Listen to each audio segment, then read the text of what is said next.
You know what? I'm sure you've heard this expression before from Maya Angelou.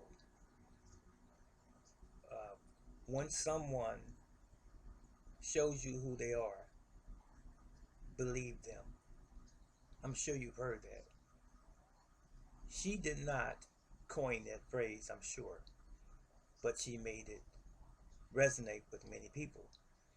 We've always seen people that were not real and fake throughout our lifetimes. Sometimes we admit it openly, sometimes we know internally that they are, and we won't say anything at all. But it's not a new thing, fake people.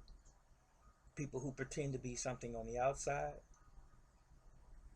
but inwardly they have ulterior motives. You know, um, this can happen on any age level, but I'm speaking to people who are adults. If you are, just to throw a number out there, at least 18 and above, if you are middle age especially and older, stop falling for the okey doke. Stop letting people misuse you and take advantage of your kindness. You know, you must learn that saying no is not a bad thing. Saying no after you have said yes most of your life can be a remedy to a lot of your stress, to a lot of your anxiety, a lot of the burdens and pressures that you carry every day. You just have to make the decision that you're going to start saying no. I'm not saying being a mean person or vindictive. Just say no. And you'll be surprised that once you get used to saying no, it will be easier to say no. And you will feel a lot better about yourself, and you'll feel relieved from some of the anxiety and the pressures that you deal with and things that you have imposed upon yourself or allowed someone else to impose upon you and your person. You know, if I ask someone to do something for me, it should not require me give them money every time as some form of gratitude and or payment. I don't believe in that. I'm old school all the way. I'm sorry. I just am. I hope you are or learn to be that way. If I ask a person to uh, take this bag and throw it in the garbage for me, and the garbage might be 30 feet down the street on the corner from my store, they'll say, sure, I will. Say, do you mind? And I'm very polite, cordial.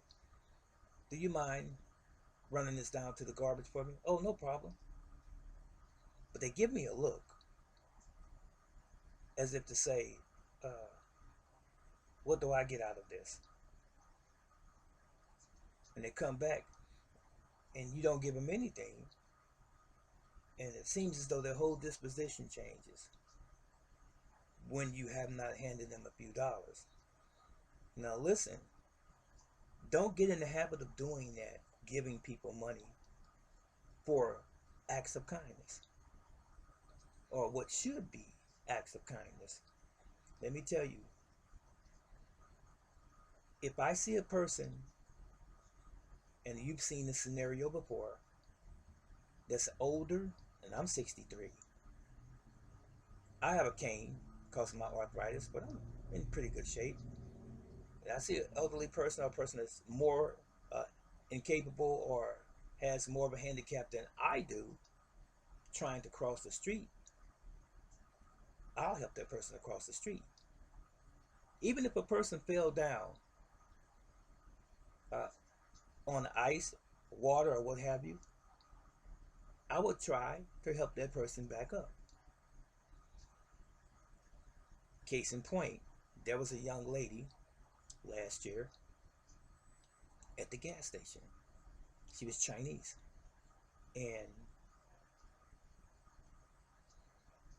she couldn't speak English very well, but she spoke it well enough. And you could tell she had money uh, by virtue of the car that she drove and the way she was dressed. And she was a businesswoman. I could tell that. I ascertained that.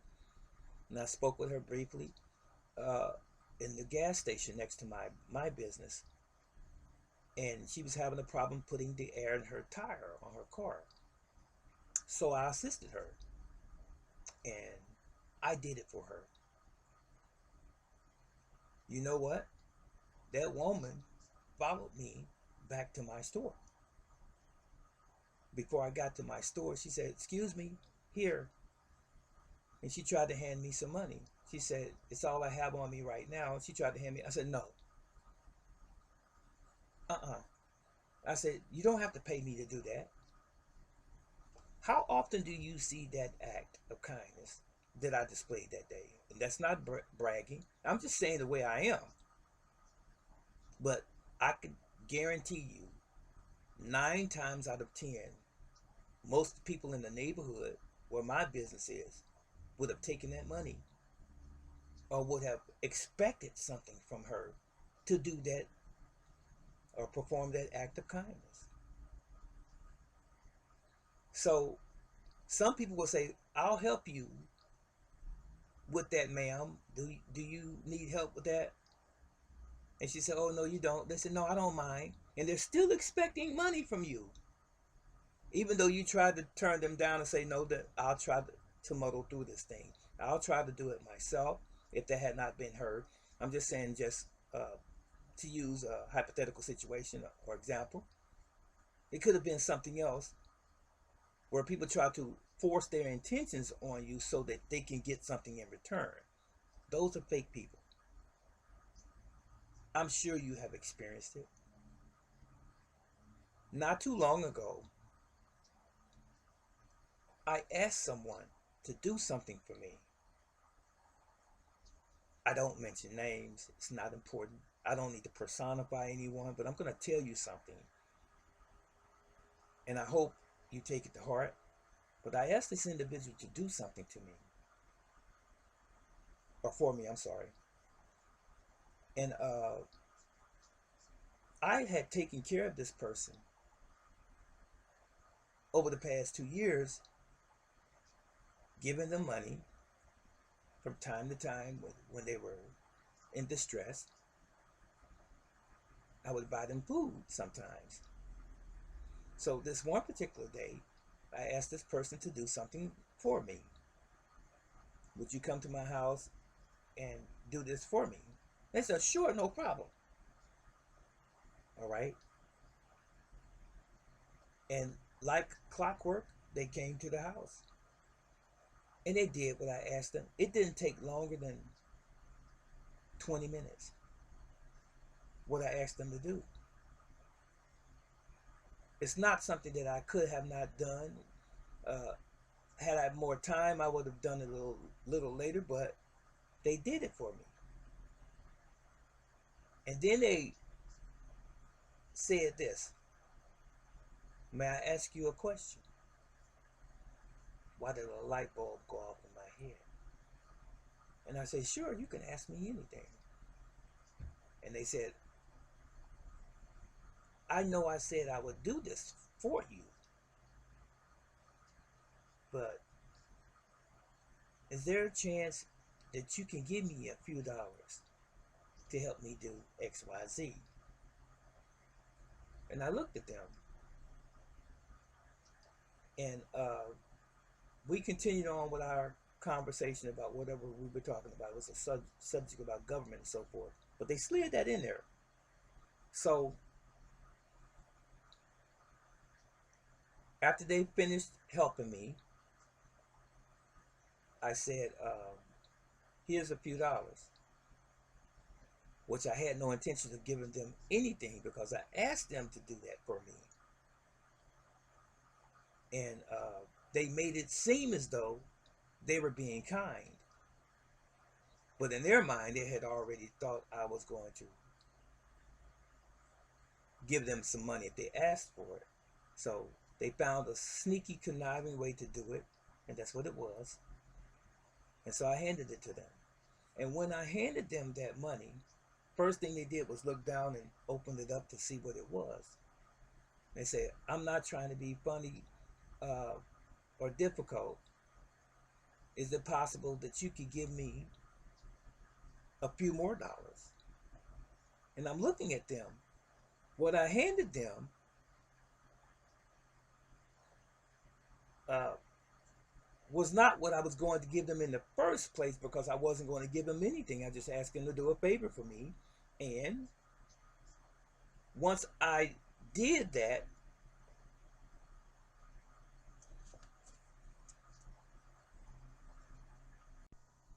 they asked me if I could give them a few more dollars.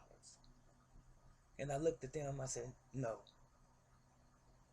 And then they tried to say, well, a little less than that. And I said, wait till tomorrow and I'll let you know. And they said, well, I'll be by to see you tomorrow. Go figure. That's a fake friend. Have you experienced this before? So the moral of this story is to beware of people who pretend to be something that they're not, who pretend to be friends, and they really are someone that's looking for something else. Real, true friends